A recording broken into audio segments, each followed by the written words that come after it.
Hi, this is Phil, and I'm here to tell you all about the Capes and Lunatics Patreon. Get early access to all of our interviews, including the monthly Chichester chats with writer and comic book legend DG Chichester, new episodes of classic Capes and Lunatics shows, including The Quantum Zone, This, That, or the Third, and many, many more specials, all completely uncensored. Access starts for $3 a month, full video when you pledge $5 a month. Check out the link in our show notes or go to patreon.com/capesandlunatics. Hope to see you there.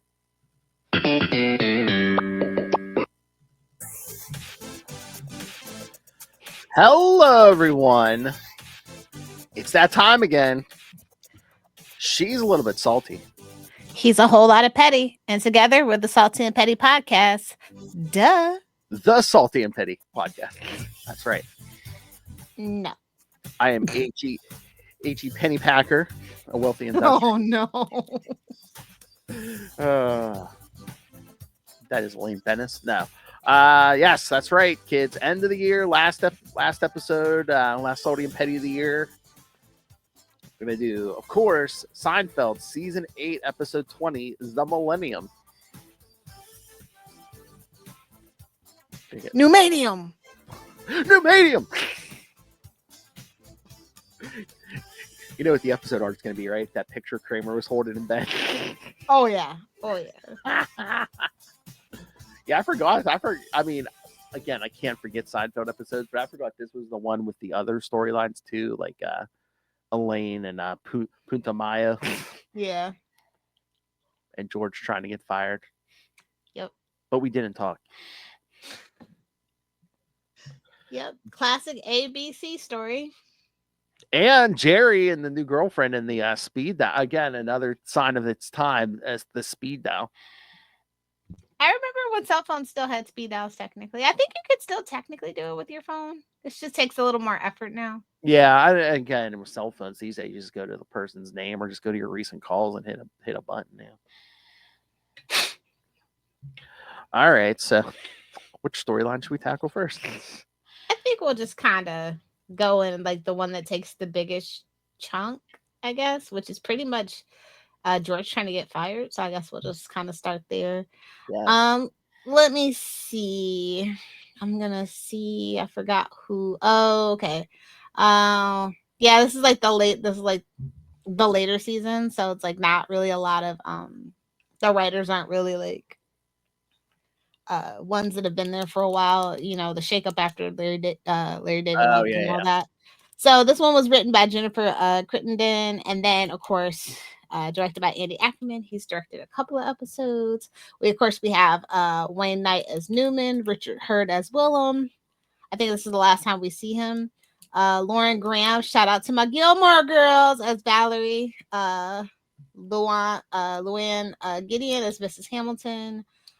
Victoria Mahoney as Gladys. Stephen Corinne as himself, whoever the hell that is. I know. I saw that in the end credits. I was like, wait, he's playing himself? So it's like the guy from Saturday Night Live is playing it. Whatever. It's weird. Yeah, it's one of those things. I swear that I told you there's like a redheaded guy who shows up in a bunch of episodes. I don't know if it's some kind of behind the scenes guy. Yeah. Well, that guy. Clearly he's written for Veep, so I found that really funny. He also co-wrote Bruce Almighty, Click, A Night at the Roxbury, and Superstar. So yeah, he's definitely SNL. If you know, you know. Lady of the Roxbury. Oh yeah, and the funny thing is, like, so I can't just watch one episode. Seinfeld. Usually I'd like watch 2 or 3. So of course, Yada Yada is before this one, and then Muffin Tops is after this. I was gonna say, yeah, this was like a good little streak, man. Not gonna lie. I was watching this on Netflix, and it was like the next episode of the Muffin Top. I was like, oh. What's crazy is like, so this one like aired in May. This is like right around the season finale time, honestly. So I was gonna say episode 20. It's getting towards the end of the season. Yeah. Yeah, we're talking about the freaking. It's only 1997, so I'm just like, okay, but you got to plan ahead. Yeah, it was a huge deal if you were alive then. A millennium. Yeah, if you were living in the late 1900s, bless your soul, take your Advil for your knees at this point. Well, I think they were thinking too. They're like, this show's not gonna make it to the millennium. Almost did. It could have. Really? Well, it could have. Jerry didn't want to do it. Yeah, I was gonna say they probably still had enough ratings, right? Yeah, Jerry didn't want to do it. And again, at this point, they're on the. And it was on the decline. Let's be so real. After Larry David left, it was kind of like. I kind of like some of those. It's like a half and half situation. It's like some of the like most of the classic episodes kind of come from the Larry David run, but this one post Larry David is very far and few between. And I'm just saying he would have never written the Puerto Rican Day Parade. I'm just saying. We got to do that band episode, probably maybe for the Patreon. Okay, yeah, that works. I don't want to ruffle any feathers. Okay, yeah, that's fine. I don't want to get kicked off of Blue Sky, so. Okay. All right. So enough with the little incidentals, I guess. I think does the Blu-ray have the table reads on it? I forget what edition of the it's the DVDs or the Blu-rays. They have like one of those editions has like the table reads for some of the seasons. I think it's mostly the later seasons that they taped and put on there. I have to find it. But yeah, this table read is so freaking funny. Oh, I'm sure.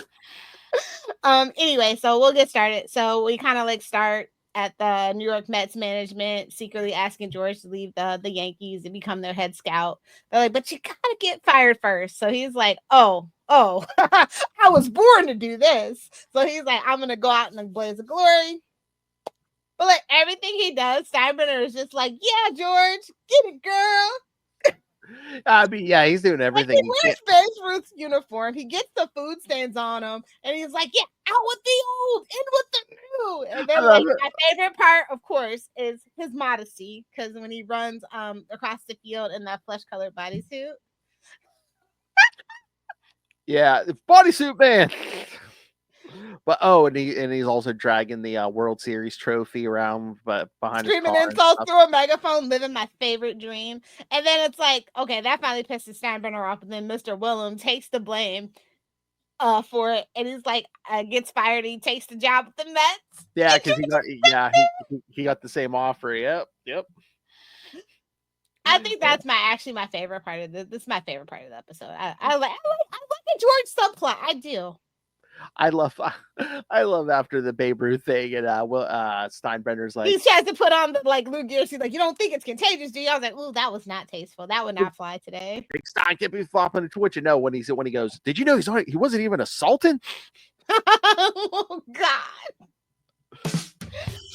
Oh God, yeah. That's just kids today. They would go into a coma like a Victorian child. They just don't know.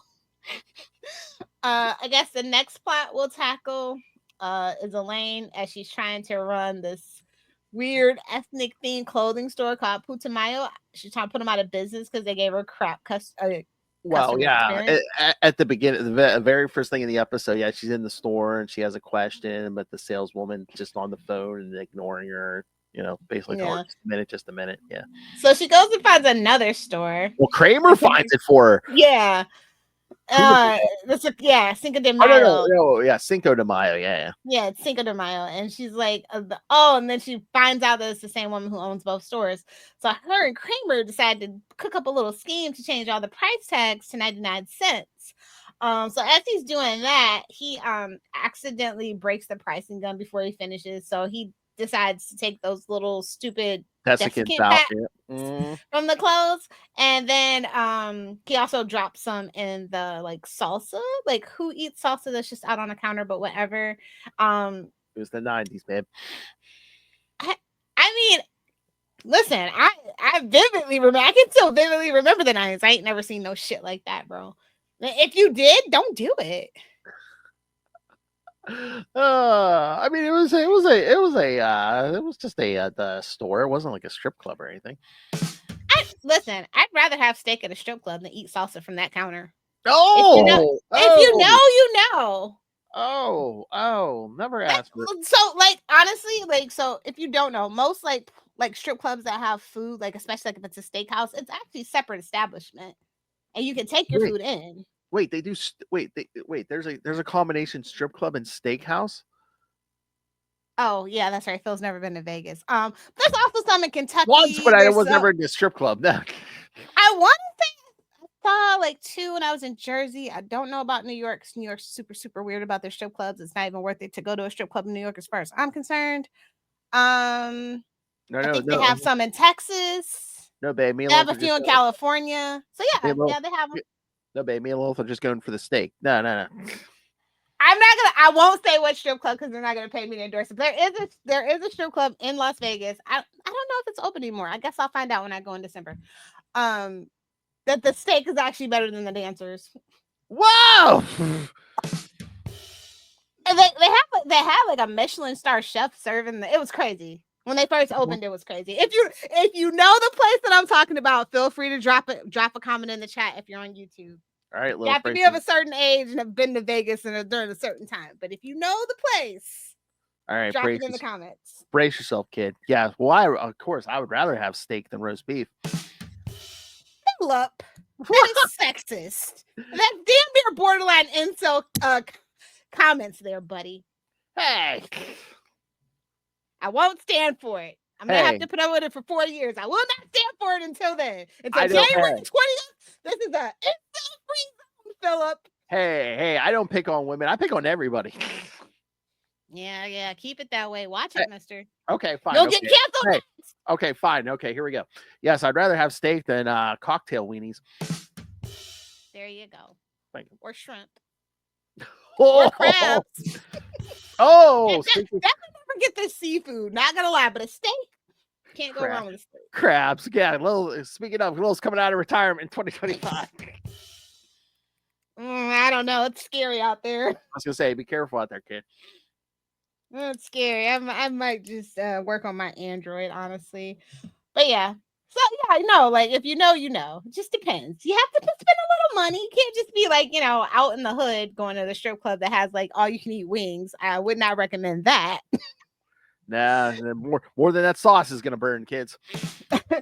You'd be surprised how many people will actually eat at an establishment like that. It shocks me every time. Really? Yeah, I don't know.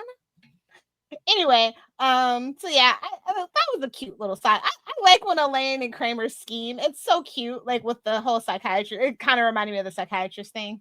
I was trying to get her files and stuff. Or like when the two of them and Newman kidnapped that dog. That cat. Oh yeah, was it that episode or another one where she's like, "What am I doing? What am I doing with my life?" Oh, I saw a really good video on YouTube about the descent of Elaine when she starts hanging out with Jerry, how she used to have a life of her own, friends of her own, and slowly but surely she gets sucked into that fucked up little friend circle. Oh yeah, she doesn't have a life. Lost all the female friends. Remember, she used to be like, environmentally conscious and stuff. Yeah. But then she just becomes a scumbag like the rest of them. Yeah. It's just kind of sad, but like it's like watching Breaking Bad, honestly. The whole descent of Elaine Bennis is just chef's kiss, beautiful writing. I don't know if it's on purpose or that they just didn't know how to write for a woman. Like, I don't know what it is, but I like it either way. No tea, no shade. Hey, Lil. Yeah, Elaine came a garbage human. That's a shame. Yeah. Buddy's her soulmate. Ooh. I wouldn't wish that. Doesn't bother me. I'm not going to hell. Doesn't care about her soul. Like, that's just sad. Who stole my Jesus fish? That's right. Gives the priest a heart attack. Oh, we should do the episode where she becomes a germaphobe. Germaphobe episode. He's like a recovering germaphobe. Yeah, and the woman. Oh, lady, it's like you brought over the man you're currently sleeping with. We got to do that episode when I'm back in the saddle for sure. Oh wow! Just as a reminder. Okay. So let's get to the plot that this episode takes its name from. Kramer and Newman are planning rival Millennium parties. I mean, good luck if you think you're going to make it to the next Millennium, kids. Oh, yeah. You have to dip yourself in carbonite there. I was going to say, unless you can transfer your consciousness into one of those androids, love. I think maybe I might just, instead of spreading ashes, I might spread my consciousness across the internet if that becomes available. If we hit the freaking if we hit the peak, I might do that instead. Oh my! Cause a little havoc. Anyway, So Newman's party is called Millennium, and fearing all his friends will go to Millennium. And I'm like, babes, all the important people would never go to Newman's party. I But know. whatever. Kramer accepts an offer to co-host Millennium instead. But Newman insists that, of course, Jerry cannot be invited. And then the cutest part of the episode, moved by loyalty to Jerry, Kramer's like, no, I'm going to have my own party. I'm going to invite Elaine. And then Newman goes, oh, well, Jerry can come because, he has a thing for Elaine. Oh, yeah. He says, I guess I can put up with a little bit of Jerry if it means a whole lot of Elaine. Cute.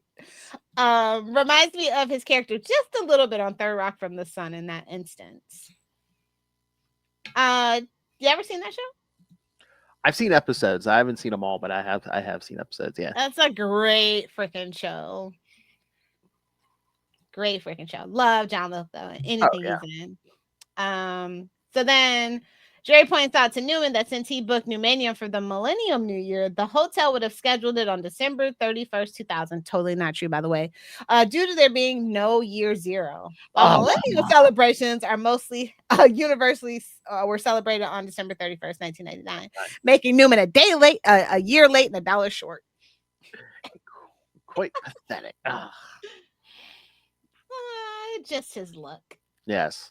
Oh, but you also forgot Jerry and Jerry's girlfriend in this. Yeah, I was getting to it. Okay. The last part of the plot. Yeah, for sure. So kind of like as this is all going on, Jerry has this new girlfriend, Valerie, played by Lauren Graham, aka the mom in, Gilmore Girls. And they have a subpart date, and he notices his number gets moved from the speed dial from 7 to 9.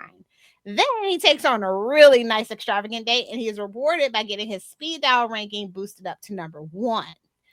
Now, Valerie's stepmom, which, okay, that seems a little more than stepmom, but not judging, is furious that she lost her number 1 spot. It puts Jerry on her speed dial. I'm like, this is kind of crazy. But also, this is an allusion to The Graduate, Jerry and the stepmom. So I was like, I see you, a little class, a little style, a little distinction. Calls him Jerome. Jerome. I love it. And that in my little kid brain was the day I discovered that that's what Jerry was short for and not Gerald. Although Elaine has said Jerome several times, but still. Yes. It's quite funny. And then that whole thing dovetails. I was just like, Jerome's such a black name that it just makes me chuckle every time. At least during this particular point in time of pop culture. I mean, it's just like a New York name or so, I don't know. Let's see what else. So yeah. Then Valerie sees that and then takes her mom off the speed dial altogether. And then it's like for some reason Valerie gets Jerry to negotiate to get himself off her stepmom's speed dial in exchange for Valerie restoring her. But the stepmom puts Jerry's number as the emergency speed dial. For poison control, kids. Remember that. This will come back very shortly. And so the mom had eaten the desiccant contaminated salsa from Cinco de Mayo. That's so funny when they're at the back of the apartment. She's like, I don't feel good. I feel like I'm drying out. That's right. And Valerie uses the phone to call poison control. When Jerry answers, she hangs up in disgust. Poison control, that's even higher than number 1. That's kind of like, that kind of is a vague allusion to the pop in, pop by, like the jail conjugal. Oh yeah. I love when two of the storylines converge like that at the end. Yeah. This is good episodes. One of my favorites. I think top 20 for sure. Oh yeah. I mean, which is like top 25, I'd say. It's 154 episodes, so that's still top quarter percentile. Oh, yeah. One of the best lines. Those balloons aren't going to last in the millennium. Those are my everyday balloons. Exactly. Everybody should have some everyday balloons. I had some Spider-Man everyday balloons for a while, and then they started blowing up while we were recording, so I had to let them. I had to let the air out of them. No helium pop like that, but okay. Zeb Wells is gone. My job is done. Literally, it was like, put me out of my misery. But yeah, like I said, top 25 episodes for sure. Lots of great classic lines. Like I said, I love a good Lane and Kramer scheme. Oh, I yeah. love when Jerry's girlfriends are just absolutely a mess because he's a mess. Oh yeah, and then George, of course, George. And then there's George. I think honestly, George is my favorite character, which makes sense because I actually enjoy Curb. I've come to this decision that I like Curb Your Enthusiasm more than I like Seinfeld overall. I mean, they probably would have Because George was my favorite character. I just have to Yeah. admit it. Everybody, if George isn't your favorite character, I don't know what you're doing. They probably would have said no way back then. But do you think the rest of them could have handled a spinoff without Jerry? No, absolutely not. No, not Maybe even George? Elaine. Maybe Elaine. Maybe the three of them. I mean, just No, not the three of them, but Okay. Elaine. I was gonna say, you don't think George could hold that up, or Jason, he needs somebody to play off of. He's not really like, if you ever notice anything he's ever been in, not bad guy. He's not leading man, and he's okay with that. He's okay with that. He's the sidekick. Yeah. Yeah, it takes the pressure off for you to be great, honestly. Oh yeah, yeah. And then they did have a spinoff for Kramer. Remember, he got that TV show. Like, I mean, it wasn't technically a spinoff, but they did give him the Michael Richardson show. It was right after Seinfeld, and it flopped. Right? Okay. I was gonna say, am I remembering the timing wrong? Hold on, let me see. But he wasn't playing Kramer though, was he? Michael Richards show. I'm just saying, like, that just proves that he couldn't have. And Kramer had to be in small doses. Yeah, and again, it was 2000, literally like the season right after it ended, basically. Yeah, it ended in 1998, and then that next pilot season is when it came out, and it was awful. Yeah, I saw the first episode, and it was awful. He was like a private detective. It was so weird. I guess they did that because Kramer was popular, but he's out of those other three, he's the one I would at least think he could hold up his own show. I mean, like I said, small doses. Yeah, Jason Alexander, or of course George. Me too. See, like if they did a George spinoff, she just has such a miserable life. I know. He, and like if like say so, they're like Jerry's on a world tour. Elaine married Putty, and they're living in Italy. Or again, have Elaine in it, but no. Focus on George and the parents. Yeah, that's too much. I don't know why everybody loves Raymond, because I found that show to be absolutely miserable. Like, I wish Deborah would just kill them all, just poison dinner and kill them all. That was like, I feel like that's what kind of show that would have been. Yeah, I tried to watch that show. I'm not a Ray Romano fan though. No, me neither. Yeah, no. So I love Ray Garrett though. Unironically, he had a really great show called I think it was Until Death, that was on Fox. For a long, it actually ran longer than most people think. And he played the crazy mechanic in 2 episodes of Seinfeld. Of course, before Putty, there was that character. Ran off with his car. That's right. Grease Monkey is offensive. The gear shift is the peel. So yeah, so you watch this on Netflix? Like, I have a few of the DVDs. I think I have the full season collection somewhere in storage, but that I'd never opened. Yeah, I mean, I've watched this on TV plenty of times. I watched this. Oh, the TV is so bad now because they played it like 1.5 times speed for more commercials. And and they cut some stuff out too. Ugh. I know. Because even watching this episode, I'm like, I think there's at least a line or two in this episode. Yeah, they cut from like TV and stuff. Yeah, and I heard that a line got cut, like where Kramer says like, is he married? And then George goes like, I'm not saying I slept with his wife when he was trying to get fired. Yeah, I don't think that's in there. I swear, I can't remember. I swear there was a line when he's in the car, when he's driving the trophy around. I swear there was at least one line there. I think they may have cut out and stuff. Yeah. Yeah. That's why it's good to just have it on, like I said, physical media, kids.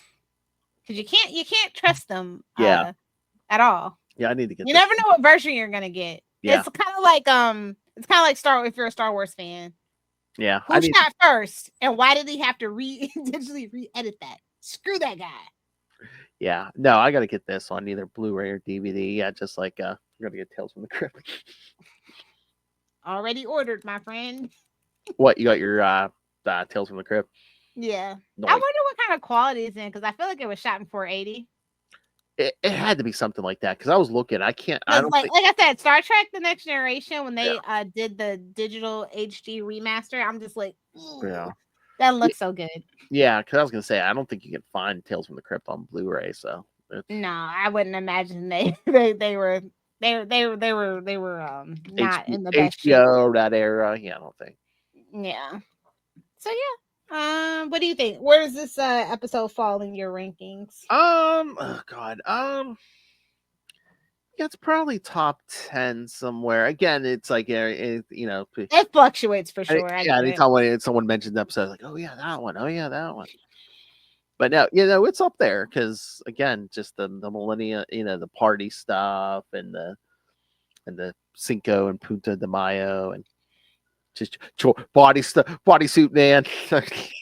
So good, flesh-colored bodysuit because he's modest. Someone guys drinking the field. No, it's a flesh-covered bodysuit. I love he's just on the payphone. Jerry can't get fired. And people See, most kids don't even know how bad the Yankees were back then. Everybody just remembers like when it's kind of like the Patriots, like they just kind of had a dynasty very shortly after 9/11. Yeah, remember when the Dallas? Could you imagine if Seinfeld stayed on the air until 9/11? They would have definitely got canceled after 9/11. Oh yeah. Our cultural zeitgeist changed so hard, so fast.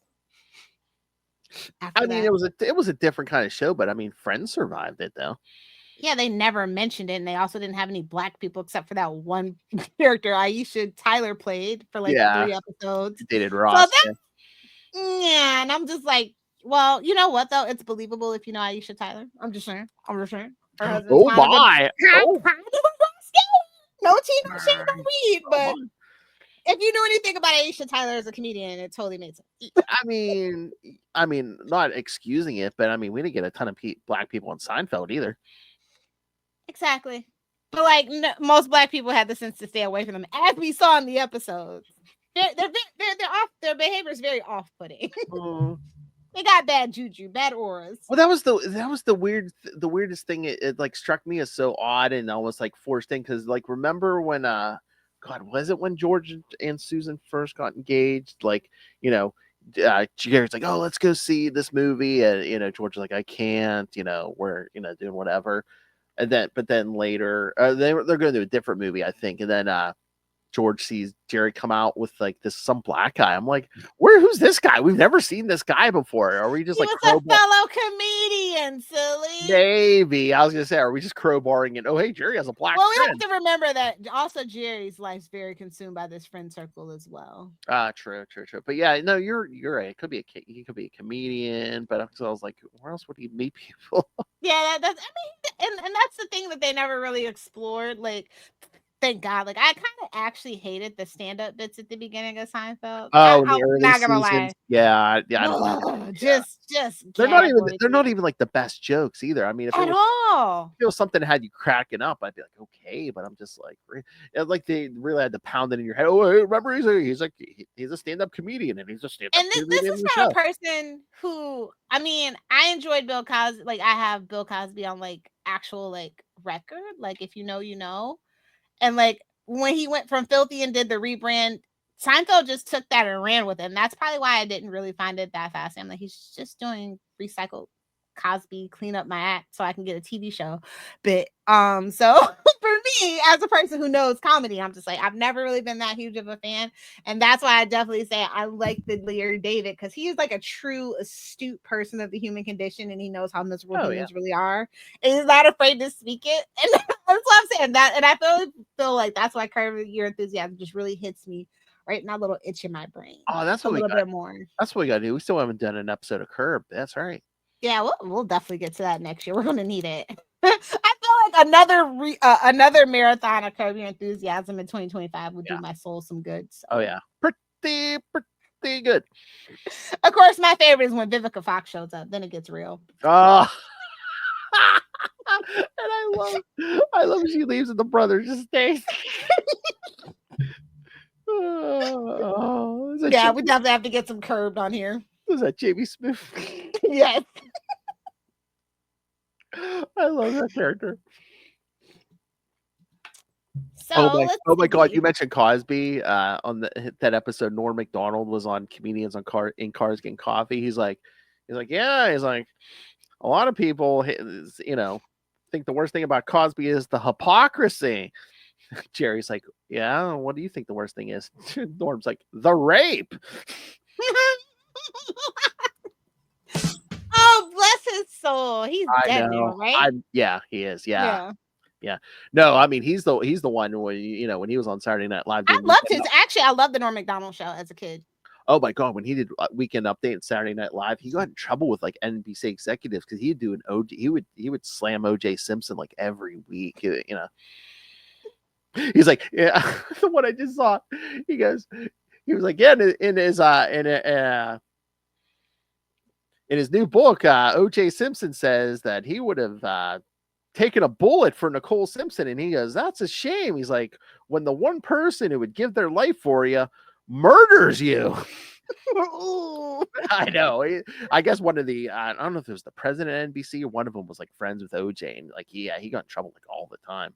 Oh wow! I think that might be the reason they let him go from Saturday Night Live. Well, it was a lot of reasons. Yeah, he had some addiction issues. Yeah, but like weekly OJ jokes. Yeah. Okay, you want to do some random bullshit, or you want to call it? No, I mean we could. I know you and Will were out partying all night before you came over here. Speaking of Millennium, it was like, no, I need random bullshit to get that off my mouth.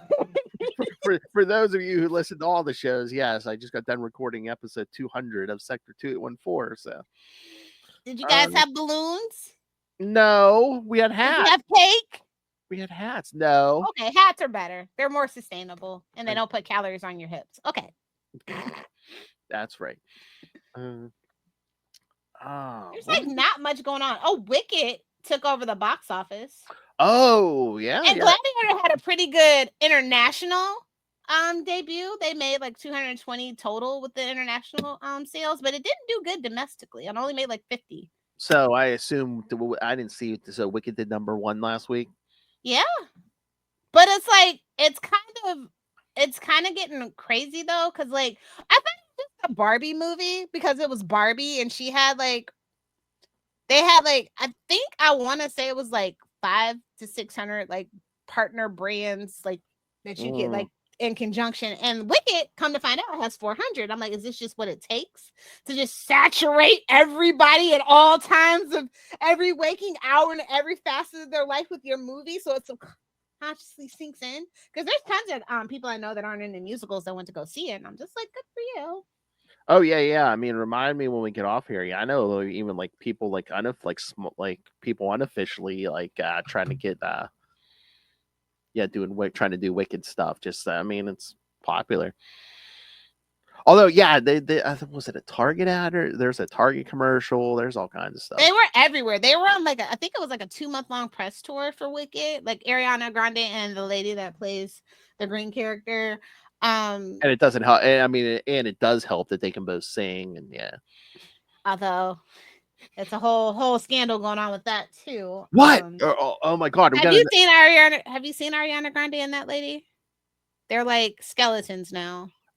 Oh yeah. I mean, they said that they're like basically. I'm not going to speculate on anybody's health or their mental issues, but oh, I thought you were. I don't think it's a Chadwick Boseman situation. Either it was snowing on set with a little sugar booger, or somebody's got some Ed not sharing it. Oh, I thought I thought you were going to say maybe did the studio ask them to lose weight or something. I thought it was going to be one of those things. Oh, okay. No.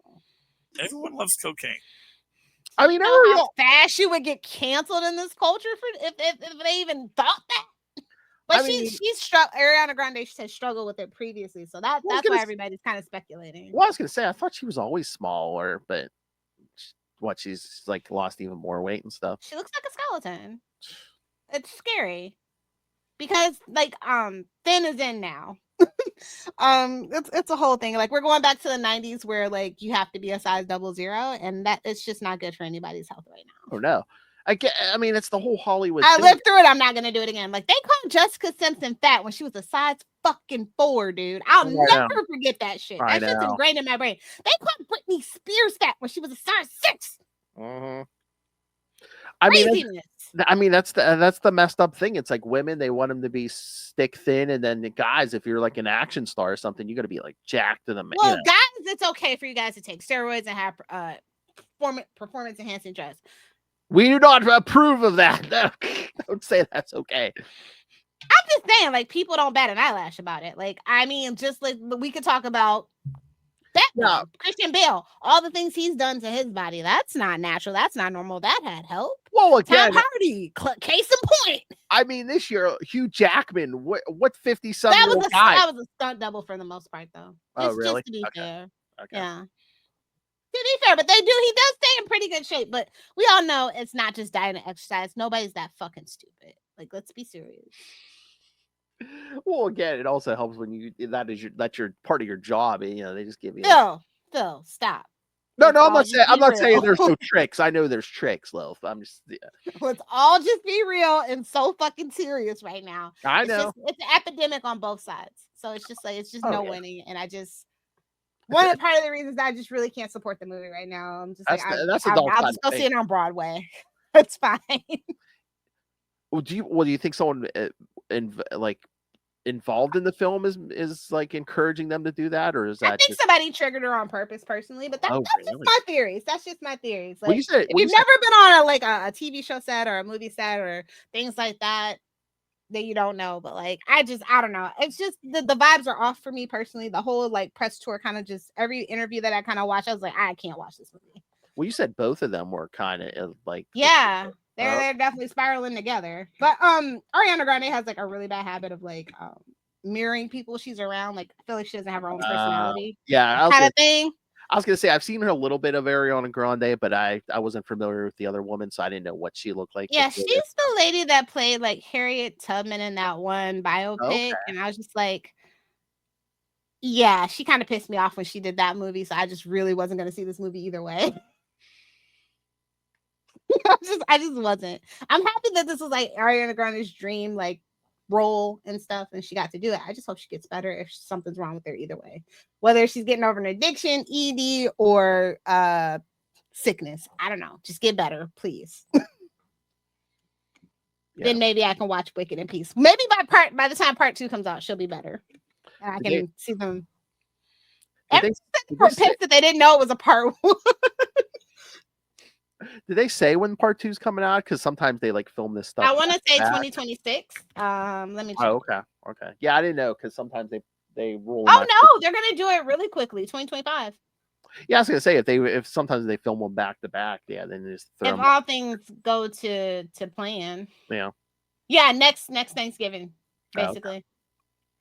I keep calling her that lady that plays Alphaba. Cynthia Erivo, that's her name. Yes. There you go. We were supposed to have this in like 2021, but there was so much going on that we had the strikes. Got delayed. Yeah, COVID, and then the strike. Yeah, but I'm just gonna encourage you, if you've never read the Wicked book, read it. I think the book is better than the Broadway play, and it's only one of the only 3 musicals that I've ever really cared for. Well, I think the book is so fascinating. I like the Wizard of Oz mythology. Like, I had all the books when I was a kid. I've seen every adaptation of Wizard of Oz, including the Great and Powerful Oz with James Franco. Well, again, most cases the book is always better than either the play or the movie. Not always, because at first glance it seems a little derivative, but it's actually a lot deeper than you would think it is. Yeah, usually they can go for more places with a book than because you're not worried about time and So yeah, I mean, that book came out in like 1995 though, and then I think the Broadway play came out like the early 2000s, mid 2000s, mid 20s. I don't know, but yeah, it's kind of a crazy thing how Wicked is this big phenomenon now. Well, again, they always try to find that big, again, last year was Barbie, and now, Yeah, everybody's like, oh, go see Glick, and I'm like, stop trying to make it a thing. I know they were saying opening weekend, they were thinking maybe 100 million. Do you know if they hit 100 million? Oh, yeah, I'm pretty sure they hit more. Hold on, I want to say it was like, well, because I think they're included like the early screenings that they did in the week too. Mm-hmm. Well, again, I wonder. Oh, this weekend they might do good business too, because people. Well, there's nothing else out. Holiday weekend, there's a lot. People are off a lot more days and stuff. Yeah. Let's see. Oh God, and this is why I have ad blocker. Thank you. for all that porn she watches. Yeah, it got 128.1 million. Okay. So it did better than they expected. So yeah, I mean, And again, Gladiator, like I said, it did 60.6 million. Okay. Domestically, and then for the worldwide, it's at like 2 something. I don't know why it's doing better overseas. It's weird. It's like, it's freaking Denzel. He hasn't been in a movie in freaking forever. Like, what are we doing? I know, but there's certain like places in the world I think they're like obsessed with like gladiator movies and stuff still, and I don't know, maybe like things getting weird out here, man. In the media landscape, like the most unproblematic person you know does a movie and you can't be happy. Okay, I don't know. what Denzel. Yeah, like come on. You just tell your grandma, your mama, and your wife and your daughter. Like, come on, maybe that's what it is. And isn't Pedro Pascal in that too, or something? I don't know. I don't know. Maybe. I was gonna say I thought he was like the new. You know, I don't think if he's the chubby grandpa. Like, shout out to Pedro. Yeah, but I don't think he has any third thing, you know, right? Either, or at least they haven't discovered it. So yeah, he's in it. You got Joseph Quinn, Connie Nelson. It's not really that great of a lineup. I can understand. Yeah, it's a sequel. I mean, it's not like it's the first one. I think they said it's still on track to become one of the 20 highest grossing movies of the year, though, which ain't saying much. Like, people just don't go to movies like they used to. I mean, this was like a $310 million budget. Yeah. They also had a ton of partner brands. Like, I know they did the Pepsi thing kind of as an allusion to that Beyonce, Pink, Britney Spears thing when they had the original Gladiator movie. So, I mean, again, top what you say, top 20 of the year. I mean, again, it's going to be easier to do that. I mean, there was only one superhero movie all year. Yes, I'm not counting Craven. Or no, 2 Venom. I mean Venom, but nothing was gonna touch Deadpool and Wolverine. Oh no, I was gonna say, yeah. I was like that movie is gonna make $1 billion, but everything else that Marvel touches, I'm sorry, it's cursed.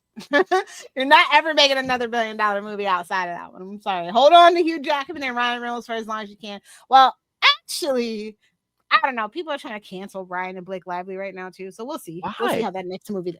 Well, there's plenty of reasons too. I've just never talked about it because we have a Deadpool podcast. Well, that Patreon schedule's filling up. I don't know. Google is free. I mean, people want to cancel people over the smallest things, but yeah, it's just he's kind of turning into The Rock a little bit. Oh, okay. Yeah, it's got that Rock effect at this point. So, although I was gonna say the only other thing that Marvel that might make $1 billion is probably the first thing with Robert Downey Jr.'s return, just so people will be curious. I don't think so. You don't think? Mm-mm. I mean, I could see them being like, okay, I'm not going to see the next one, but I don't know. I think they're gonna wait because literally, we could have waited to see. What was that movie we were talking about? It was like literally like 3 weeks later. It was. Man. Was it Joker? Was it? Yeah, I think it was Joker. It was. Yeah, I think that was the one that has the shortest turnaround from movie to. Oh yeah, I already forgot about that. Joker was out. Yeah. Did we even call that a superhero movie? I don't think so. I mean, there weren't no heroes. I mean, it was a comic book movie, I guess, but is it though? Barely. I mean, it's set in Gotham, I guess. I mean, for all I know, it's just New York's nickname at that point. Dirty Gotham. Yeah, it's been a hell of a year, actually. It's flown by, but also been too slow at the same time. So weird. Yes. I think that's just what happens with an election year. Like, you get bogged down and. Oh God! I mean, those ads were pretty much all year. Yeah, I think I stopped watching TV pretty much. So. Yeah. And then, oh God! And again, I don't care what your politics are. I can't wait until Trump's out, so maybe we won't have to hear about politics as much. No, this is a permanent problem until the empire dies. Sorry, Phil. I hate to be the one to tell you. Oh, good. So it won't be too much longer. Okay. Exactly. You got 2 more years. Like I said, 250 years in 2026. We're good. We don't have to worry about it. You just have to worry about your bunker. Better learn how to hunt some deer, some elk. Some rabbit. Better learn to love beans in a can. Oh, no. Wow. Beefarino. Yeah, the only good thing that happened this year was HersheyCon. Exactly. But yeah, I'm actually looking forward to next year. I am. Because I won't be in the States too much, so. You got to come back. We got to do something with Justin. I know. I gotta get the kids out of school and then back to their parents, and then I can be free. If you see someone at the airport that looks suspiciously like Lilith Hellfire in a blonde wig, mind your business. Exactly. It's red. It's a red wig, just so you know. Oh, okay. Don't be suspicious. Well, see, I was throwing them off. I said blonde instead of red. Come on. No, I love to pickpocket rubes. It's fine. Not those unconscious college boys. Nah, they never have money. It's fine. They spend all their money on beer and aesthetics for their 2K games or their Fortnite battle passes. What do they call? What is that? Robux, V-Bucks, or whatever. Oh, like my 11-year-old. Okay. Yeah, pretty much. Boys don't grow up too much in this era. They don't. I don't blame them. I wouldn't want to be an adult either. It sucks. Mortgages, car payments, health insurance. Renew your health insurance, kids. It's open season, open enrollment. Oh, I know. I got something in the mail today. They're like, They're like, get your glasses before your health insurance runs out. I'm like, oh, are they trying to tell us something? Oh, definitely do it. Definitely do it. Get your eyes checked. Get your health exam. Everything. Use it all up. I don't know if I told you already, Lilith, but yeah, enjoy your eyes while they last. Because remember last year I went and got glasses because I was telling the optometrist, I'm like, yeah, it's getting blurry. It's getting my eyes are straining on. He's like, you clean the lens, babe. That's your eyes. Hate to be the one. No, he says a lot of people, man, your eyes start going around in your 40s. So enjoy it. I don't think anybody in my family started wearing glasses until their retirement, so 60s. I think I'm okay. I mean, I'm lucky. I like, my mom's eyesight was pretty good, but my dad's blind as a bat. 50-50 shot. I don't know. I haven't been to the optometrist in 2 years. I'm actually gonna go before the year's up, but last time I checked, I had 20/10 vision. I was gonna say, like I said, you might be fine, but like I say, my mid 40s, all of a sudden it started going. So. I'm from a healthy stock, actually. I think I'm okay, but yeah, everybody else, go get your shit checked out. That's what I said. Poor Luca never had a chance. His grandfather, his mother, blind as bats. I didn't know Danielle was blind as a bat. I mean, well, she either wear contacts or sometimes tell her to read something without her glasses. Like, I'm gonna be like, Phil just told everybody you were blind as a bat. Punch him. Texting her right now. If you see somebody's hand gently caress the back of his head, like she needs an excuse. Yeah. So, what are we doing? This was the last one. So, what do we have planned? Road to 100, Phil. Oh, that's right. Well, I don't think we discussed any upcoming Salty and Petty. Well, we did, but no specific dates. But the first 3 weeks of January, you're going to be getting John Byrne January on Unlimited Justice. So, I was going to say, what are we going to do on Salty and Petty with that? I was going to say, did Byrne do anything else? But no, I was going to say, so probably. Oh, yeah, he did plenty, actually. So, probably the next Salty and Petty will probably be towards the end of the last week of January. So. Oh, good. We'll have you guys can recover. Yes. So yeah, we have time to figure it out. Unlimited Justice, outrageous, especially with John Byrne. Yeah, exactly. All right, so we done? Yeah, we can wrap it up. All right. Happy New Year. Stay out of trouble. Happy New Year. So I think this episode will drop the 30th probably. So yeah, so Happy New Year, kids. Have a drink for old Lilith. Are you gonna be counting down 5, 4, 3, 2, or have 1. A good bang for We're Lilith? Back. Yeah. My liver's like, no. Liver's well, it's nice when it lasted. I mean, it should have regenerated by now. I know, but it's like your tolerance is gone. Yeah, I have to be careful. Yeah. All right, kids. So send us your thoughts. Oh wait, that's the wrong one. Uh-oh. That didn't have a 69 in it. Hey-oh. Hey, that's what she can be saying on New Year's Eve, kids. All right. I don't see Little Hellfire's face. Where's that? There you go. All right, kids. So It won't bio, okay? Bye-bye. Oh, that's why we're getting all that rain.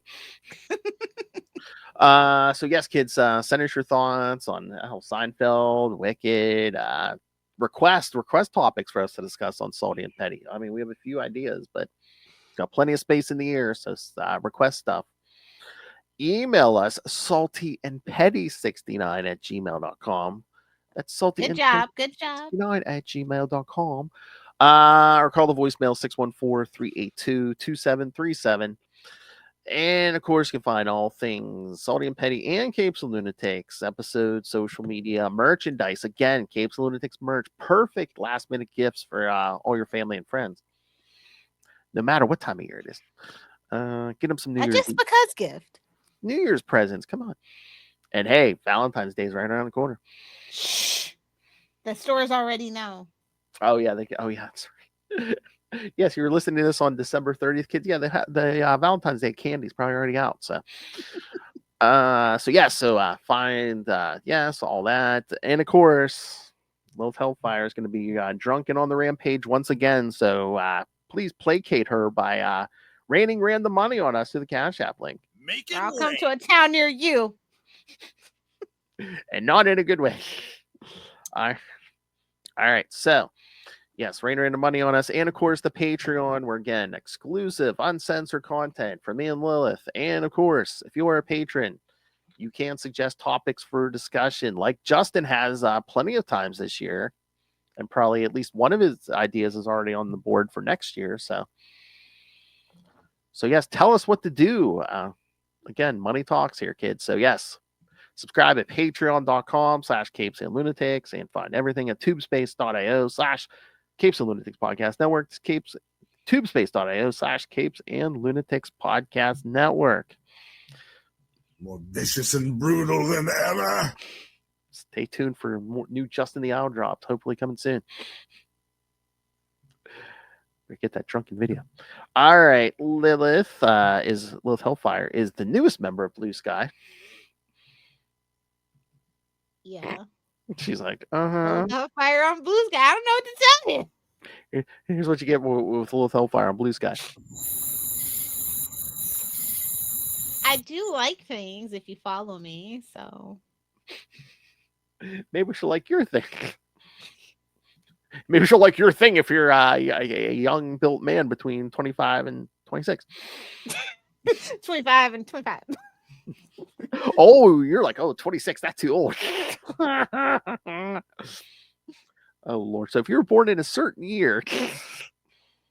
Can't have that prefrontal cortex hardening too much. That sounds like some black magic shit. Yeah. It has to be a young man of a certain blood type and born in a certain year. If you know your birth chart, slide in my DMs. Oh, my. Oh, you don't want to know the things I've done. Or in the middle of plotting. Bigger is better. The number one criteria. Bigger is better. All right, kids. Somebody's muffin's getting buttered. That ain't my business. It sure is. What about Anyway, you don't want to hear. There's nothing to get wet about anyway. She's a tough judge, kids. All right. Thank you for joining us this episode and all of this year. Again, Unlimited Justice the next 3 weeks, and then we'll return with Salty and Petty. Don't worry, we'll figure something out. We always do. And again, if you got a request, send it in. saltyandpetty69@gmail.com.